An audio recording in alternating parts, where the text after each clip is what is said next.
Bismillahirrahmanirrahim. Assalamualaikum warahmatullahi wabarakatuh. Selamat pagi anak-anak. Kita ketemu lagi di hari Jumat.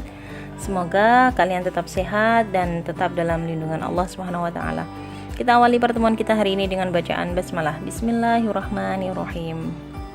Anak-anakku sekalian, kita masih membahas tentang peran pelaku ekonomi. Nah, kita sudah membahas peran pelaku ekonomi, peran rumah tangga konsumen dan juga peran rumah tangga produsen. Minggu lalu kita membahas peran rumah tangga produsen, di mana peran rumah tangga produsen itu ada setidaknya ada dua peran. Yang pertama adalah sebagai produsen atau memang pembuat dari produk atau jasa, sedangkan yang kedua adalah pengguna faktor produksi, jadi pengguna dari jasa atau hal-hal yang berasal dari rumah tangga konsumen. Nah, kemarin bisa kalian lihat dari siklus yang ada, kalian bisa memahaminya lebih mudah. Nah, hari ini kita membahas tentang peran rumah tangga pemerintah. Nah, rumah tangga pemerintah merupakan salah satu pelaku ekonomi. Pemerintah memiliki 3 peran penting. Yang pertama, pengatur atau regulator dalam perekonomian. Pemerintah berperan sebagai pengatur dan regulator dalam perekonomian suatu negara. Perekonomian harus diatur sehingga perekonomian dapat menyejahterakan masyarakat secara adil dan merata. Regulasi dan aturan yang dibuat oleh pemerintah antara lain berupa pemberian subsidi pada perusahaan dalam negeri sehingga mampu bersaing dengan produk dari luar. Peran lain pemerintah adalah menentukan besarnya pajak. Dengan adanya aturan tentang pajak progresif, orang yang kaya dipungut pajak yang tinggi, orang yang miskin dipungut pajak yang rendah. Bahkan orang yang sangat miskin tidak dipungut pajak, tetapi malah diberikan subsidi. Selain itu, pemeran pemerintah bisa memberikan perizinan atas berdirinya suatu usaha. Misal, di sekitar kalian terdapat toko swalayan atau minimarket. Nah, di situ kewenangan pemberian izin pendirian swalayan atau minimarket tersebut adalah ada pada pemerintah. Kewenangan memberikan izin tersebut mencerminkan peran pemerintah sebagai regulator atau pengatur.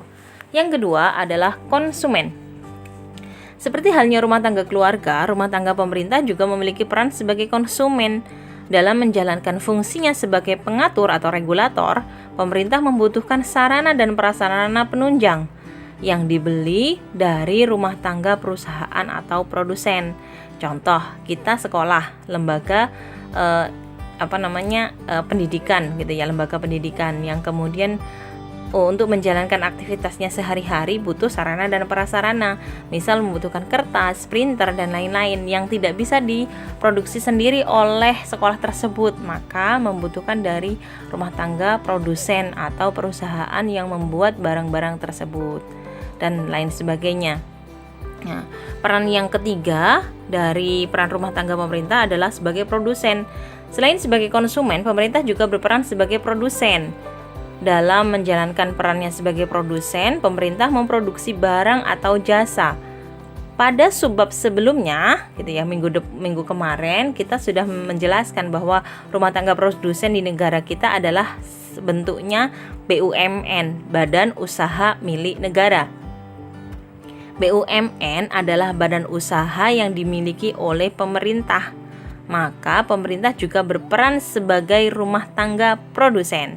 Nah, contoh BUMN atau Badan Usaha Milik Negara yaitu PT Kereta Api Indonesia atau PT KAI. Nah, kalian biasa yang berasal daerah dari Jawa gitu ya biasanya. Misal kalian dari Tangerang, yang rumahnya Tangerang, memudahkan untuk perjalanan dari Tangerang ke Nganjuk menggunakan jasa PT KAI. Nah, PT KAI ini sendiri merupakan produsen pembuat jasa di bidang transportasi dan perusahaan ini dimiliki oleh negara. Contoh lain misal PLN. PLN itu juga milik negara, perusahaan listrik negara, menyediakan listrik untuk negara. Nah, itu setidaknya 3 peran rumah tangga dari pemerintah. Nah, di subbab terakhir ada peran rumah tangga luar negeri. Nah, Pada era abad 21 ini, perekonomian tidak mungkin tidak berhubungan dengan negara lain. Peran masyarakat luar negeri dalam perekonomian terlihat nyata dalam perdagangan internasional. Contoh perdagangan internasional adalah Indonesia mengekspor produk tekstil ke negara Jepang, dan Jepang mengekspor kendaraan bermotor ke Indonesia. Dengan transaksi tersebut terbentuklah kerjasama antara Indonesia dan masyarakat Jepang, masyarakat luar negeri.